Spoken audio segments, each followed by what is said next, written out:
Jason, everyone.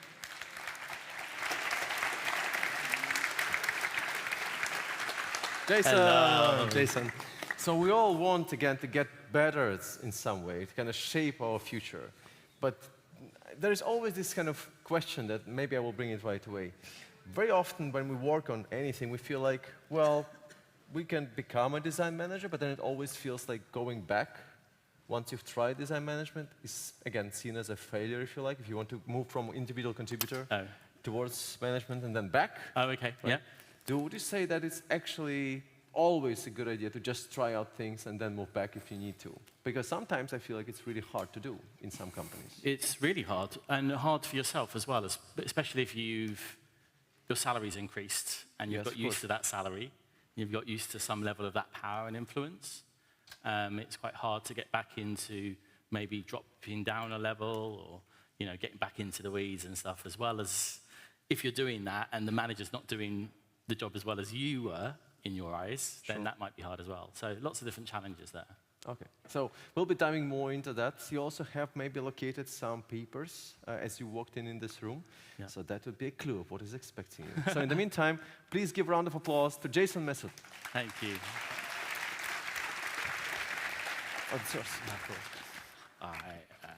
I just need to check one thing the way we did this, Perfect, because I'm making it really complex. I do that to make it clearer. So, it's like 2 o'clock, isn't it? This is a tough slot. I think the last few times I've done this talk, it's been in the afternoon, and I was originally going to be doing it in the morning tomorrow, which posed me some interesting challenges because you're probably quite tired, and this is quite a complex talk, an important one. So, interestingly, though, it was a good follow-on from what John's talk was going through. So we've been connecting and just relating. I was a big fan of that talk, an earlier version. But I'm going to have to do something that I was hoping not to do. It's going to be helpful, I hope. Possibly the most useful thing that you get from today, if anything. I'm going to need you all to stand up.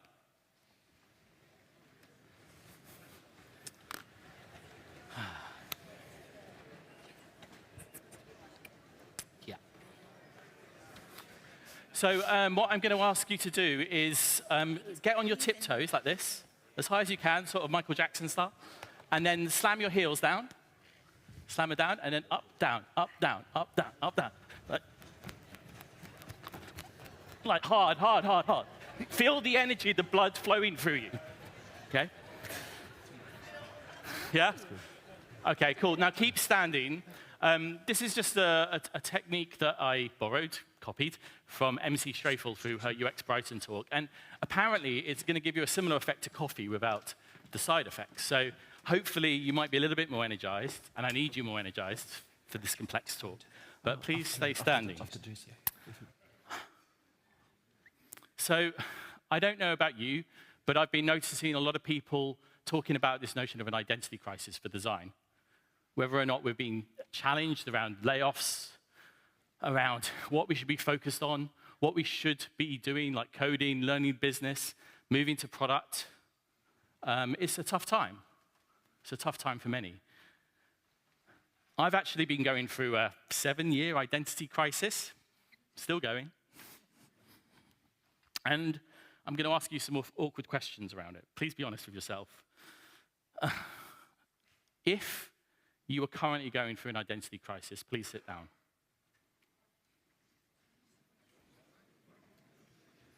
If you have been through an identity crisis before, please sit down.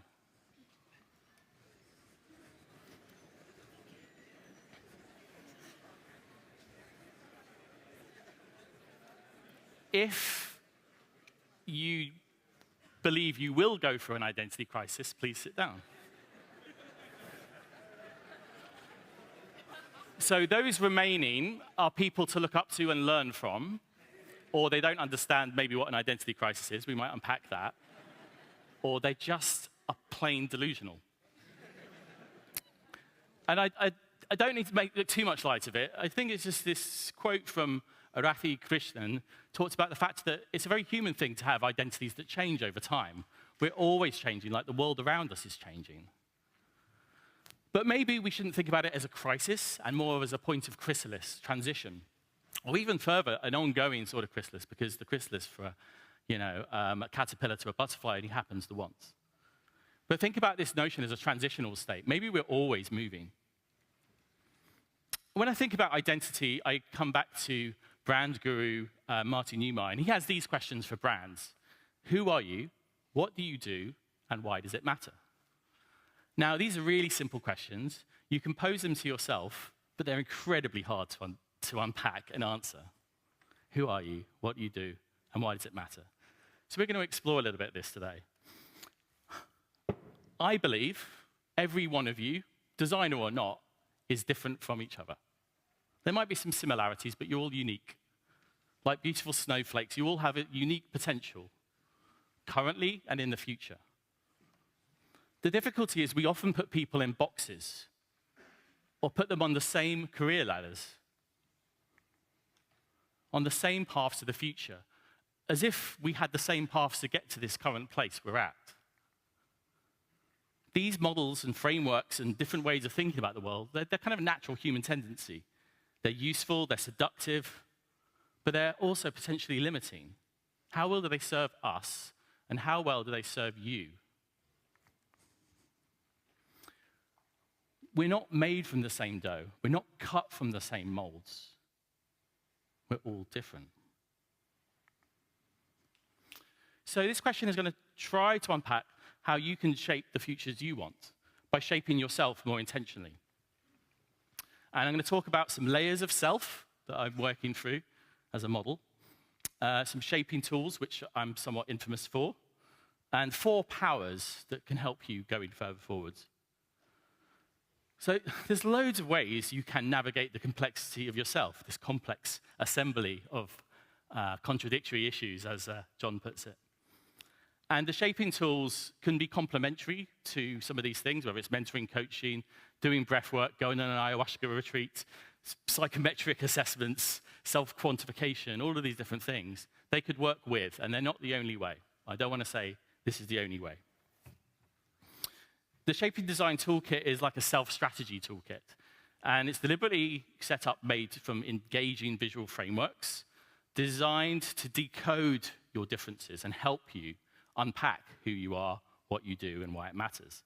It can be used for individuals and teams, and the taxonomies are imperfect because trying to get our industry to agree on a taxonomy of skills and disciplines, capabilities, and everything is a fool's errand, I believe. They look something like this, lots of visual canvases, and I like to think about them as like a kaleidoscope. Many different lenses, different aspects of self you can look through to understand yourself better. This is some examples of people like filling them out, and there's a really important part of this for me. Yes, people like to use them digitally, but I prefer to encourage people to do it on paper, where the input is the output. You have a different feeling as you start kind of sketching it and rubbing things out. And you can kind of conjure up your own frameworks of self using Skittles or whatever materials you want. And it's really interesting when I was talking with John about this. It's very similar.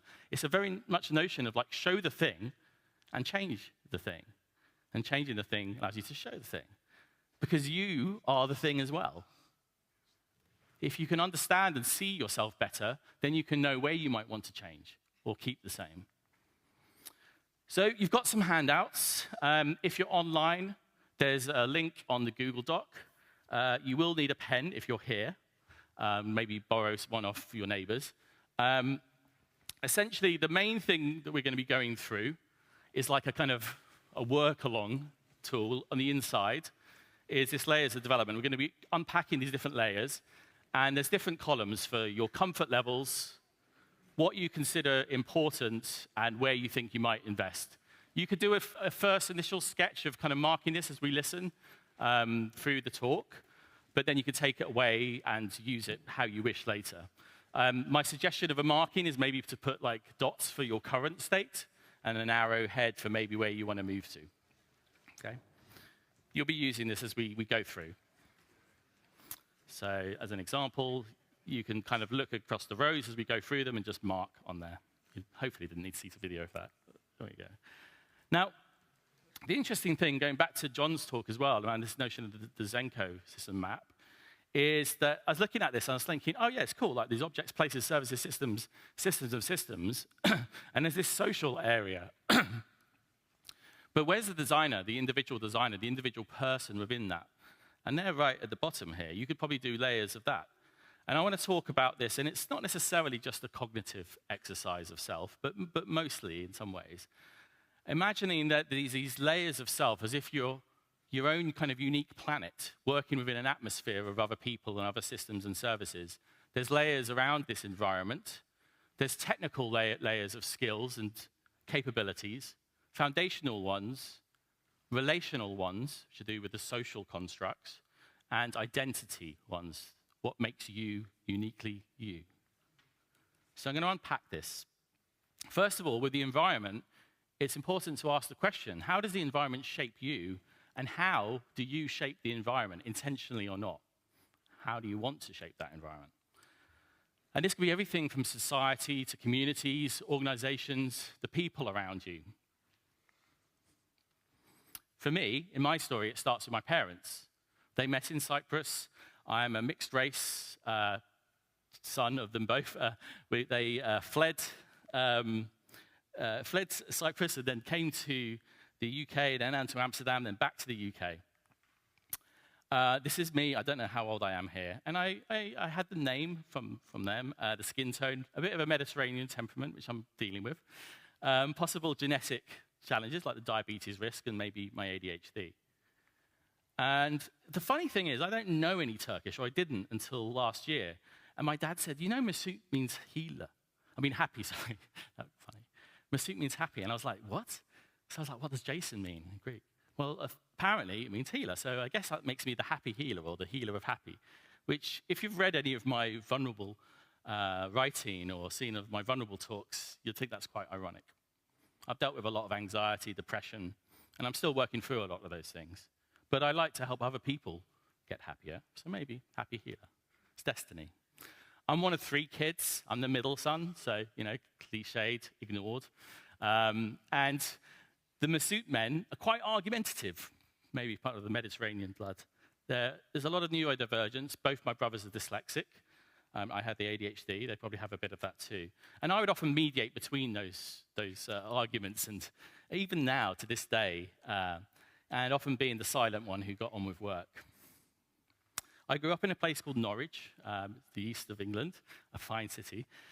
And part of me beavering away allowed me to be identified as a kid with potential to go to a private school and get a scholarship, where I was really on the outside. I experienced mild racist abuse.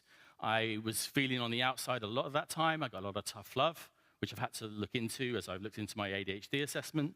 And it's pretty hard for me to exist in that environment. When I got to my teens, I escaped to this place called Chapperfield Gardens in Norwich, which was a place where lots of young kids would congregate from lots of different schools and backgrounds, and teenagers of all sorts and youths, to have underage drinking, recreational drugs. There was all sorts of people. It was outside of the bubble of this private school. And it was fascinating because I had to code switch and alternate the different versions of me. One of the things I did to try and fit in and to also stand out was to learn to dance, try to dance like Leroy from The Prodigy in front of a mirrored wardrobe in my parents' house. Very much a solo activity. I was never that good. I kind of embraced the love of rave culture, which was all of a lot to do with Unity and the drugs. And then into DJing and drum and bass later on, which is a big part of my life and allowed me to make different connections and friends over the years.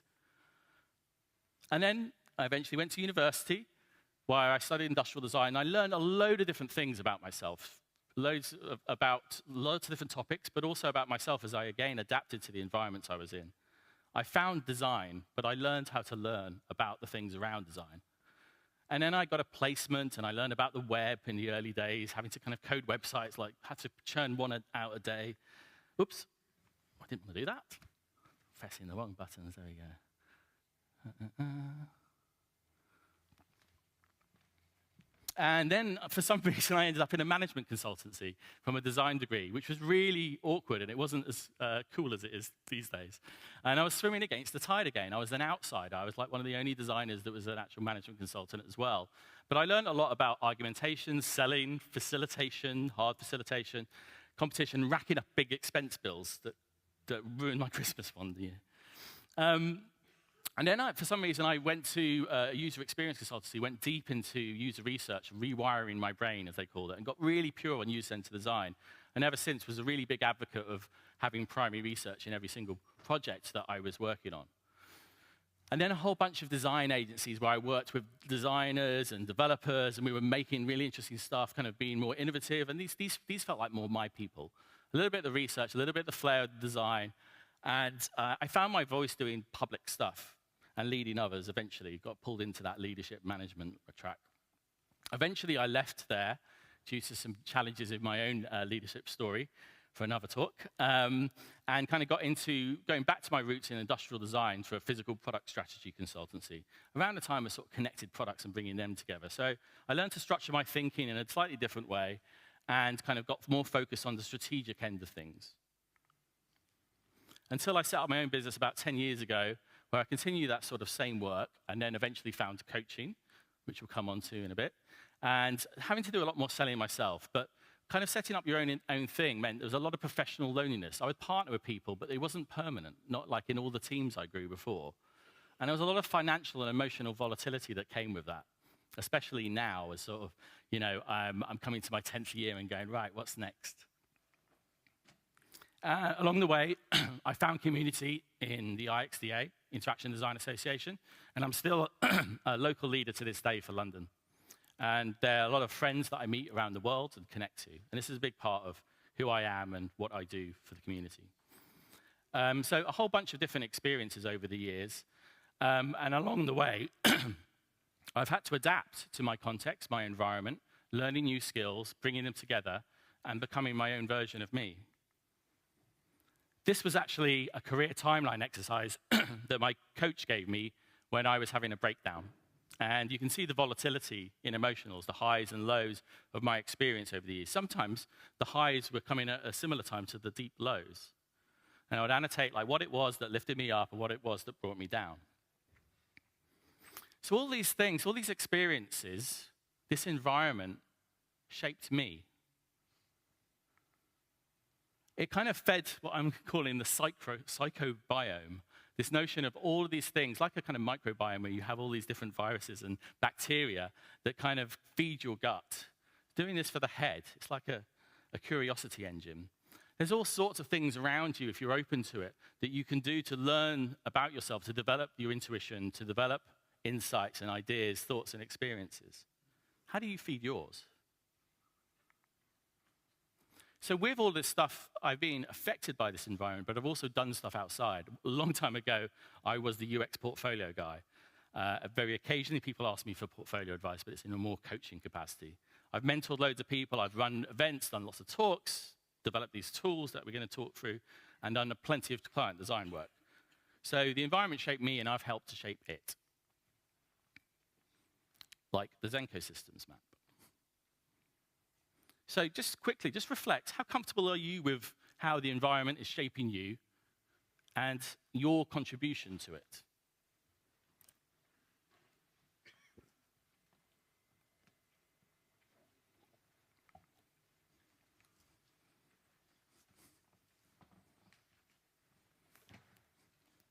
The easiest layer to talk about is the technical layer.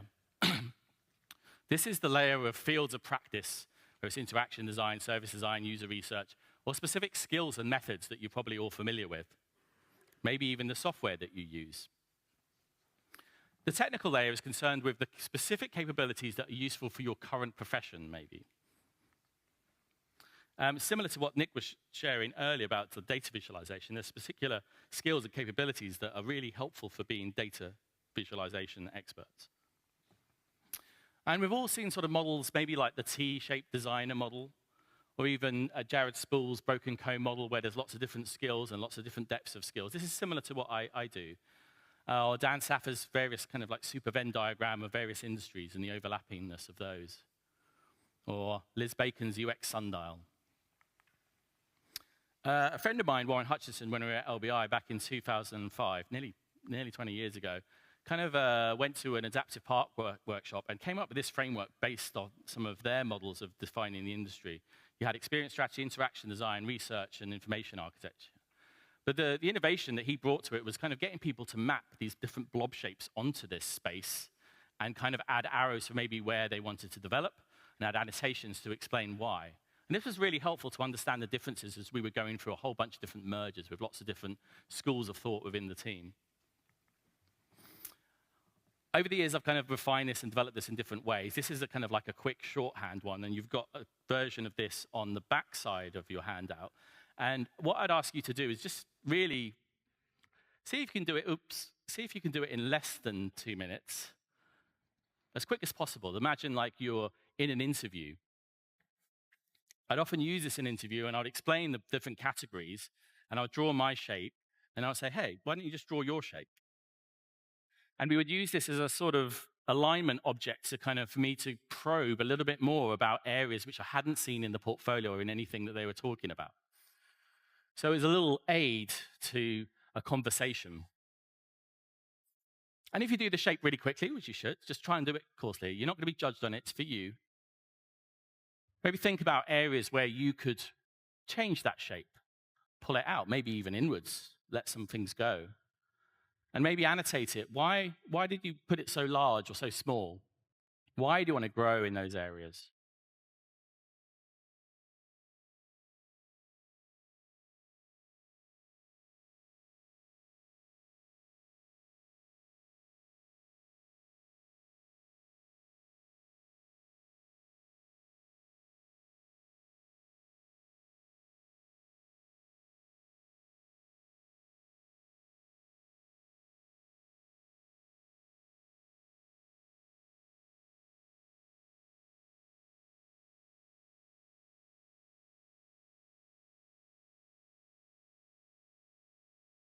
Oh, if we had more time, I'd get you to totally discuss it and maybe put them up on a wall, but in another time and space.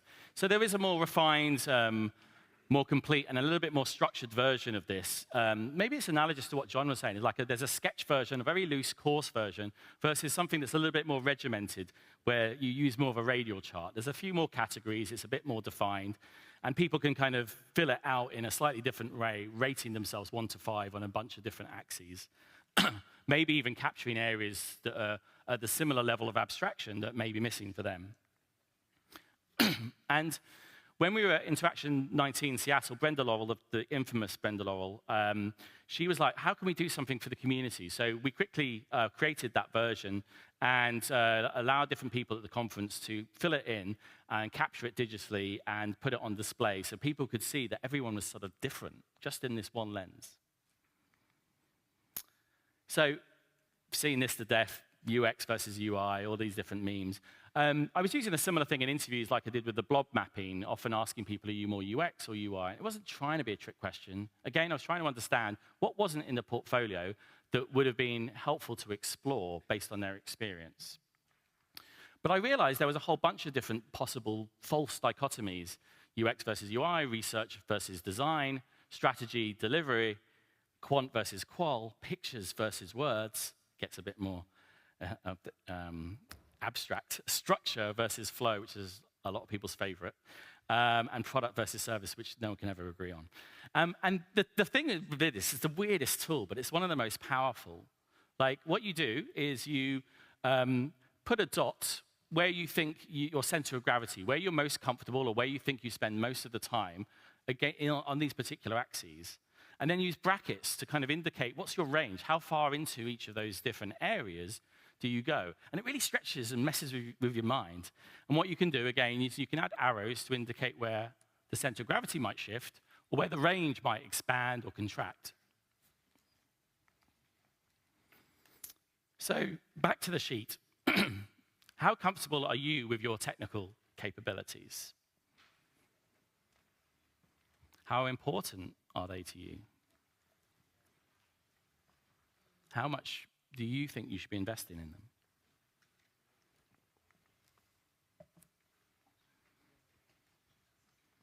So beneath the technical capabilities and skills is this layer of foundational skills, is what I call it, usually framed around this notion of understanding, processing the world, input, thinking about it, and communicating outwards. And this can be quite abstract in some ways. For things like critical thinking or creativity, it can be a bit harder to unpick. It's less tangible than the technical skills. This is the sort of thing you start to learn in some schools, but not always. But also the sorts of things that later on in life you come back to. I want to read a bit faster, or I want to be able to listen better. I want to learn active listening. Or I want to talk more confidently on stage or in meetings. People I coach would often be talking about things at this level. So these things, these support the technical capabilities, but they're often transferable to other professions, and this is a really important point. They can last longer. So they might be you could take them to another job, and especially when we're talking about like product management and other kind of adjacent disciplines, there's a lot of stuff that you can take from design and take to another area, which is really, really valuable for the future. So this is like a particular map that maps it out like that, and clustered around understanding, communicating, thinking, and planning. There's stuff about prioritizing and scoping and ideating, framing, which is a whole topic in itself. And you'll see that listening kind of exists in both the understanding, but also in the communicating, in terms of active listening. My dear friend and collaborator, Eva Lotta Lamb, does a lot of work. She changed from being the most amazing systems and interaction designer to being someone that teaches visual thinking, because she thinks it's so important, not just for designers, for yoga teachers who want to do classes, but for designers for sketching interfaces or developing systems. And I would encourage anyone to just check out her work. She's got online courses, real-life things, absolutely amazing, incredible. She's kind of like approaches things in a very kind of IA way, but in a very kind of visual, charming way. And if we think about like Nick's kind of skills, maybe I would put things like situational knowledge and the aspects of storytelling in this notion of a foundational, transferable skill, not just for your profession, but maybe useful to take into others in the future. And there's other things that maybe thinking about the different ways in which you can think and what your preferences and priorities are. So whether you are kind of naturally more curious or proactive or strategic or structured, progressive or reflective, versus kind of do you communicate with emotion, objectiveness, and all sorts of things. And these are relatable to any kind of psychometric as well. So how comfortable are you with the foundational skills in your life, and if you think about those? This one, I think, is one of the most interesting. And this is the one that a lot of people, again, through my coaching, struggle with the most, and especially when you're going into leadership, where most of the time you are there to serve others and interact with others with competing agendas and different perspectives. As I shared before about my different contexts, my different work environments, and the school and all these other things, I had to develop different personas of myself to code switch. So I would get this kind of clash and anxiety if I maybe brought different friendship groups together in a party of like, are they going to get on? Are they going to see different versions? Which version is showing up? You can be schizophrenic if you're not careful, but I'm sure some of you may relate to that. How do you behave in these different situations with different people? And how are you conscious of, how you collaborate and empathize with different characters? And then ultimately, when you get to leadership, how can you help support others through it? And it's interesting, this relates to the social context of the Zenko systems mapping, the conversations, behaviors, and interactions in the world around you. So these are some of my personas in my work thing, but I'm also a whole bunch of other things, and they'll mix and merge, and they make up different parts of me, and you'll have your own versions of your own. This was interesting. Like, I had a photo shoot like a couple of years ago, and like, I'm a coach, right, and a consultant, and it was loads of just me by myself in this bright yellow jacket in a brutalist South Bank in London, and it was really weird. It looked kind of cool and edgy, but it wasn't very human. So I had a photographer, and we talked about this, and it was like going, how can I kind of get across who I am in these different contexts, like one-on-one, which is my preferred place. I'm an introvert, believe it or not. How am I with like group things and supporting? How am I when I'm presenting? How am I in these things? And it was really interesting because I'd never really seen myself in this way before. She just had a great eye to kind of see into me and put it in the right context. So who and how are you with different people in the different contexts? So if you go to menti.com, and then I ask you this question, what are the most important qualities of a modern day designer? I'm curious to understand what you might put there. So menti.com 32876504, or just do the QR code. Please let me know if it's not working for any reason.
If you haven't submitted yet, please do. I know there's more than 80 in here. It's nice seeing the numbers crop up. I'll share the answers of this. It's always interesting to kind of see if there's any differences or people want to analyze the data a bit more. But a little tease. Okay. We move on. Thank you. So back in 2005, around the same time as we were doing the blob mapping, I had the opportunity to do a poster for the first EuroIA conference in Brussels, I think it was. And I decided to kind of do something around what we called experience architects. And I asked the question, what makes a good experience architect? I didn't ask a question about the qualities, like it was a bit more directed with you, but just more generally. And what was super interesting when I asked colleagues and clients and peers was that when I stack ranked these, most of them were either foundational skills, qualities, or like team skills or knowledge, not many actual technical skills. And that was super interesting to me. We kind of made these radial charts for the first time I was using a radial chart to kind of analyze different people, and we got people to peer review different designers in the team. We even did a famous usability consultant guru at the time. And then, because it was a poster, we wanted to try and kind of use some visual metaphors to communicate some of the underlying ideas. So this notion of kind of being a good listener, the all ears, the silver tongue, being really eloquent, having a balanced brain, so analytical thinking, creative, passion with their heart of gold, or a strong backbone for standing up for things when you know it's right. Safe hands and strong arms and legs for delivery, and my favorite, the bifocal eye, so being able to have the big vision, but also an anal attention to detail. Now, the thing is with these, it's really hard for you to be really strong in all of these. So it was a bit tongue-in-cheek, creating the perfect experience architect. The answer for us was that you might want to create teams or something dependent on the situation, the project that you're in. And for many years, we used this poster at career events, and even beyond me working for the company that it was. I still use this to this day, the same framework, even though it's less pure than the others, it mixes a few different levels. But the similar idea, it actually takes a lot longer to do this one because these aren't things that we're really used to, and especially when it comes to kind of answering the one about creativity or lateral thinking, which I talk about, or the strong backbone is another one. Now, the question I asked you earlier, I've asked so many times over the years, like it's probably about 1,500, no, maybe 1,600, 1,700 now. And you can see, like, for these little analyses, there's some kind of common themes, even at that level. But when I actually dug into the data and made a tree map out of it, I saw that creativity was the strongest across all the data, and that made me really happy. I don't often see it in the workplace in designers. But collaboration, again, was really, really strong, as was curiosity, which I believe helps feed empathy, creativity, and collaboration. Empathy's there, but often when people are talking about empathy, they're talking about for users and customers and not their teammates. The last job I went for, I don't know if it was like 6, 7 years ago, I thought I was perfect for this job. They approached me, and then they massively ghosted me before ghosting was cool. And I was really upset because I really wanted this job. They made me want it. And I was just like happy doing what I was doing. And I suddenly like wanted it and not there. So I was working with my friend Martina Hodges-Shell at the time. And we were thinking about what are all the things that they might have been looking for that weren't like doing the craft work. And so we created this structure, vision and strategy, community, external community, like doing things like this, looking after your team, the quality of the work, the practice, the design operations, collaborating with others, helping build design capability, maybe it's design thinking or other capabilities in the organization, and advocacy. If you think about these all require interaction with other people. Now, the brilliant thing that we ended up doing over time when we were playing with this model was that you could overlay different dimensions. So you could map loosely, relatively, how much time you spent on these different things as a leader or even as an individual contributor, because all of these could still apply to you too. Also, what levels of confidence do you have across these different areas, and how much do you enjoy each of these things? And it's super interesting when there's deltas between those, when you're spending lots of time doing something you really do not enjoy. And especially when there's someone else in your team that isn't spending any time on that thing and they really enjoy it. Maybe you could delegate. So super powerful. So coming back to this, you are working in the system, and I've got a different model which talks about these different layers of a sort of onion. I talk about it as value targets, mostly within the organization itself. You could have yourself, your direct team, your community practice, your colleagues, the business, and then ultimately to customers, society, the system and system stuff. And I get people to say, right, imagine you've got 100 points of value. How would you distribute it across all these people? And it's a really hard question because they're all kind of interconnected and there's different paths to value. So some people would go, it's all about the customers and users. And they'll go, well, if you don't provide value to your colleagues, you're never going to get to serve them. So thinking about this is really helpful for that social context. And then you can take those different stakeholder categories and maybe map your levels of empathy. Anything from complete ignorance to understand them at all, willingness to want to, having sympathy for them, oh, poor people, they're not enlightened like us, to like having compassion where you're compelled to do something to serve them, and map where you are now and where you think you should be shifting. Really interesting, this one. And also there's this other model, it's kind of similar to a Johari window, if you're familiar with that, where you can think about how you see yourself. Like, who are you really, the hard work? How do you behave in different situations? And who are you aspiring to be?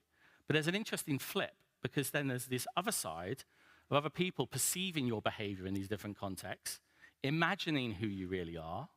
It's probably different to what you think you really are, and who they need you to be.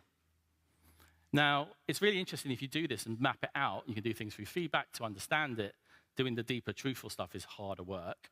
But it's really interesting to look at the deltas. How are you showing up versus how you think you're acting? This was one of the causes of my first breakdown, because it was way out of kilter. An interesting thing, coming back to like dancing like Leroy, is that this was very much a solo activity. I was like peacocking, like trying to show off, dancing by myself. Look at me.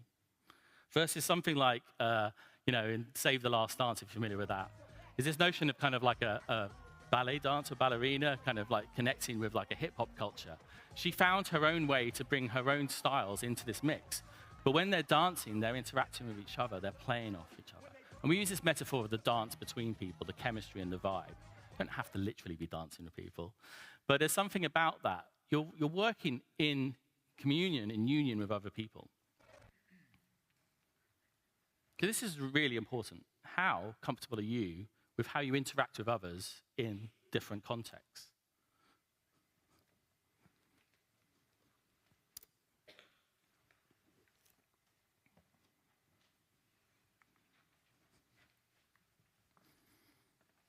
Saving the hardest for last.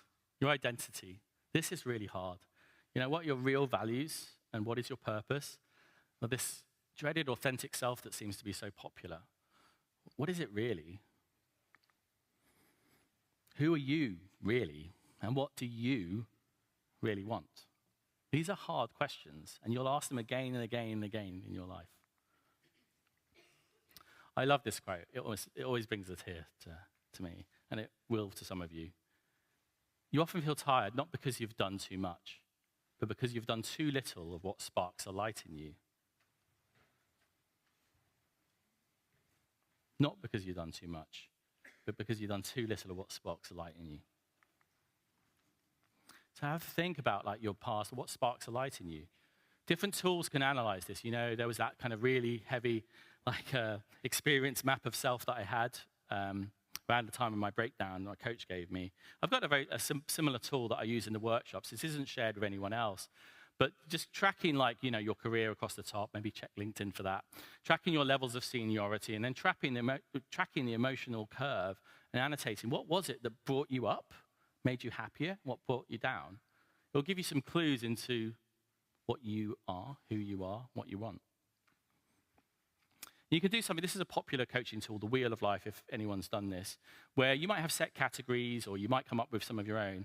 You map out things in your personal life or your work life that matter to you.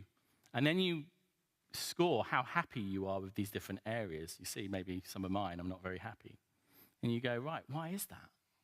If I've got these on here, why aren't I spending time? What could I be doing to make myself happier, more balanced?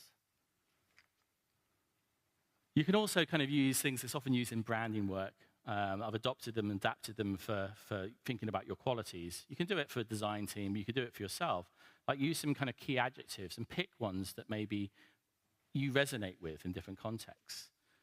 Pick up to 5 and then score and weight them. Use that as a way to describe, you know, how you want to behave.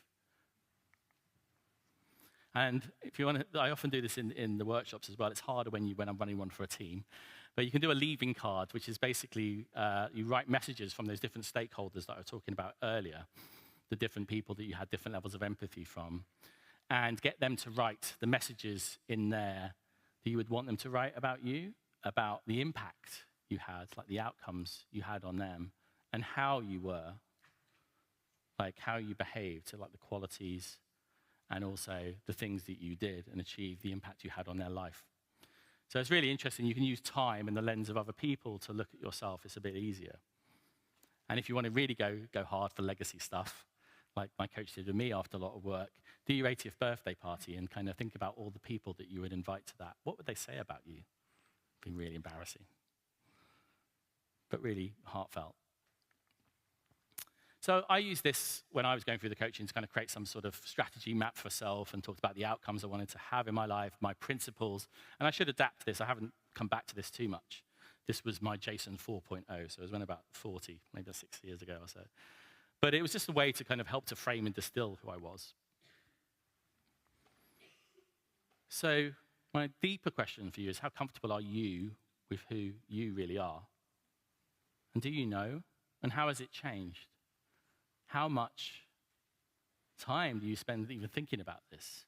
Is it something that you have to wait to midlife crisis or when someone dies, which is often what happens? Is it something you could be starting to think about now? So this is an unfortunately incomplete slide. There we go. So there's these different layers of self, everything from the environment to the identity. And like John was talking about earlier, if you think about pace and shearing layers, there's these different paces of those different layers. There's faster change on the outside. It's more tangible and often less unique. I think it's fine in the early stages of your career to copy, like I copied Leroy. When you're trying to find your way, you copy of the people around you. As humans, we learn from other people. Shadow, we're mimetic. As you get deeper in, it's harder to understand. It's less comfortable because it's more lonely, it's more unique. But I believe that core and understanding that allows you to express yourself and create things for yourself, but also with others. If you can be comfortable with who you really are, you can better connect with other people. But it takes a lot of work to do that reflection and self-discovery to come inwards. And some of these visual frameworks just help to do that a little bit easier, a little bit less riskier than maybe going into therapy and doing the coaching and stuff, which a lot of people are scared to even start. Which layers of self are you most connected with? And are you actively investing in, or could you? So have a think about that. So we're not cut from the same mold, not from the same dough. We're all different. These models help to frame our perspectives. You've seen these little visual canvases, they could help. They're just like a little plaything. It makes it a bit easier. It's less about you because it's in this shared space here. You can talk it through with others too. It's like a kaleidoscope, many lenses to look at yourself through. And I've often done these shaping workshops, I think, because I used to use these tools, develop them for my own teams. And then when I didn't have a team anymore and I missed helping people, I would run these. And I wanted to engage designers in self-reflection and kind of gather data that I could kind of create some industry-wide model, which I failed at. But also kind of develop stronger bespoke competency models, career ladders, et cetera, for organizations, more bespoke to them. I've done it all over the world in lots of different things, and lots of similarities in these different places, different organizations. And it's quite an engaging activity. People like to do like an away day with it, but it's a bit deeper than what they expected. You can kind of get playful with using Skittles and making things like that. It's cool, I get that. The input being the output. You show the thing so you can change the thing. And you can put things up on the wall, you can anonymize them, you can kind of get a collective view of the team, and no one is ever the same. Maybe there's some similarities in one of the lines, like in terms of one of the particular tools, but never across multiple, because you're all different. And so people just doing these all over the world, and sometimes I help them to run their own things, either in person or just give some advice. But it's interesting because it's showing the thing so you can change the thing, and that thing, it's not just you, it can be your team as well. So you can do this online as well, Miro boards and mural boards, which kind of helps for some of the visual analysis. There's a whole series of Medium articles that I wrote many, many years ago, I think 7 years ago, maybe now, that has a lot of the background to this work. And freely available, people are still referencing and using it and developing their own tools off the back of it, which is great. So feel free to check those out. I'm trying to create a book to make that a bit easier to navigate. I'm failing because I'm not very good at finishing things, so Eva Lotta's helping me. She helped to create some visual instructions, but it kind of sort of exists. There's some examples of like the different organization principles and how to use the tools and adapt to them, organized by these modes of self-strategy. There's a whole bunch of tools there, currently 29, trying to fill in the 30th block. And in the book, what I'm trying to do is trying to help people, guide themselves, so maybe associating with some common context, some recipes that might be useful for where they're at if they're starting out, or they're at crossroads, losing the love, or new leader. So I'm just working through that a bit at the moment. It's a bit tricky. And for that, then you would have like specific sequences and recipes for that. Now, all of this, regardless of whether you use these tools or this general approach, I believe these help to kind of strengthen 4 powers. The power of perspective. There's a Japanese word called keski, and apparently, for my Japanese friend, she said it's the power of perspective that you only have once you've climbed the mountain, once you've been through the struggle. You have a different view on the world, internally and externally. And that enables possibilities for you. It might focus possibilities, it might kind of narrow the possibility range or expand it. And then you can decide what it is you pursue, where you focus, what your North Star is. And that can feed and be informed by your underlying purpose. The perspective inspires the possibilities, which clarifies the pursuits. The pursuits fuel the perspective. The perspective informs the purpose and motivates pursuits and focuses possibilities. So these boxes, ladders, and paths, I get it. Like, it's a natural thing to do. They're useful, seductive, but they could be limiting. How can we go beyond them and think about our own unique shapes, the many lenses, the kaleidoscope, and the changing layers, and embracing these 4 powers of perspective, which enables the possibilities and pursuits and our purpose? Because it's not about the jobs. It's where the work is, and that's going to change. The jobs are going to change. The foundational skills and all the things at the levels beneath the technical layers still going to be useful. You're never starting from zero. And unfortunately, there's some cool visuals of this, but there's no quick fixes. A lot of the things can help, but some people get it and then the light bulb goes off. And sometimes the work can be carrying on for a long time.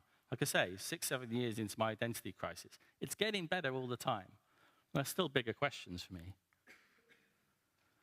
Meaningful transformation is beyond the tools themselves. It can take a long time, and it's often better with others, the social construct again. I've had loads of people, coaches, therapists, friends, peers, managers, my family that helped me through this identity crisis and transformation. You need to have the team around you, and you need to be a team for others as well. I love this quote. It's from my favorite drum and bass tune, and also Bill Clinton's inauguration. Interesting timing. Each new hour holds new chances, a new beginning. The horizon leans forward, offering you space to place new steps of change. If you remember this quote, identities are fluid. It's what makes us human. How can we make hope possible rather than despair inevitable? Chris and I believe there is hope, and I believe that the hope is within this room. It's within you. So what will be your new steps of change? Which layers of self will you invest in, and how? What will be your next right thing? Back to the sheets. Have a look. And then please share any reflections or comments. I've deliberately eaten into my Q&A because usually the questions are quite heavy questions to do on stage, and I prefer one-on-one, or I can respond in the Google Doc. But please share any reflections or comments on the Mentimeter, please. And fill out what you can in the handout.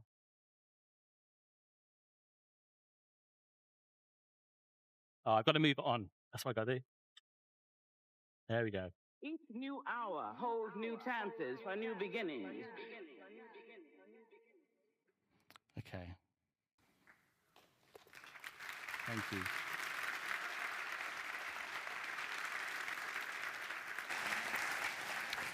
Thank you so much, Jason, to join me for a short conversation. Have we got time for questions? I I think didn't quite avoid yeah, it. just a few minutes. Okay. Maybe one person desperately wants to see the results of the voting. For the next one? For the last one? Yeah. Okay. I have No, to go back. the Menti one. I The guess. Menti. So,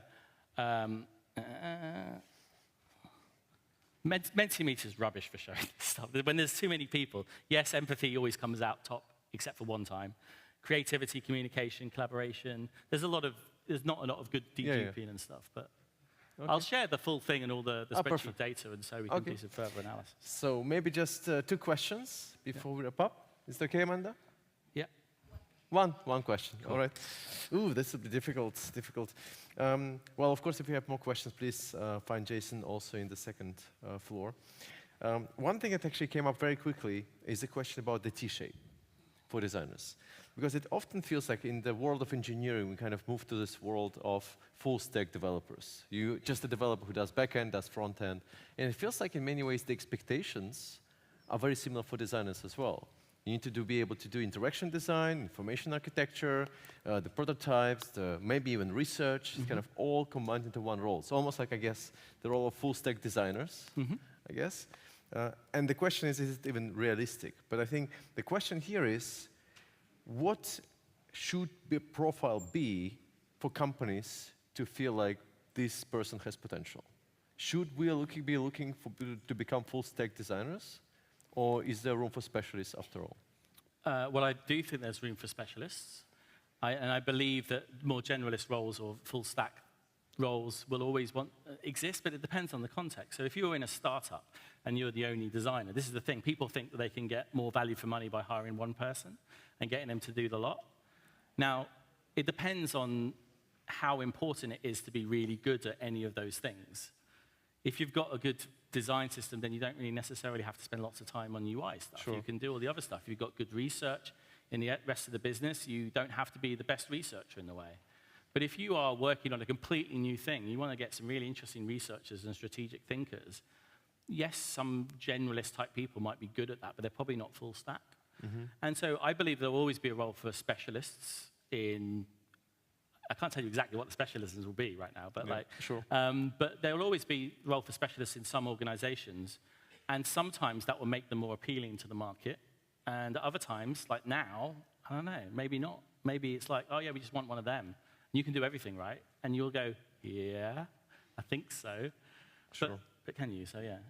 Yeah, I mean, we're just a little bit behind the schedule here, but I think we'll continue the discussion in the second floor. I think the one important thing for me personally was that this really, and I think I just want to emphasize it very briefly, this point of that we kind of got into this position where we often put people in boxes, where this is a UX writer, and it always feels like this is primarily or only UX writer. It's not expected that a UX writer will also do, UX research. But what if they want to? Yeah. I mean, I think it's common for some UX writers to be able to do it. I think the problem is the boxes are at the wrong levels of abstraction. So often we put the boxes at the job title level rather than at maybe the skills and competencies. And what I'm arguing for in the many, many lenses is maybe a level or two down, and then you can fill in all the boxes what you like, because it's a little bit more transferable. But when people started using the product design term, it meant so many different things to so many different people. It got really confusing. And so It still is, I think. It's never got any easier. I think it's got worse. Yeah. So it's boxes maybe at the wrong level. It's a natural thing to do because people go, oh, yeah, you're one of them, so you'll be exactly like the other one of them that I've worked with. Yeah. It's not the way it works. Well, dear friends, if you have more questions for Jason about anything, really, you can find him. And John as well on the second floor next to the Smashing membership stand. Well, thank you so much for being so honest and sincere and also vulnerable here on stage, Jason. Thank you.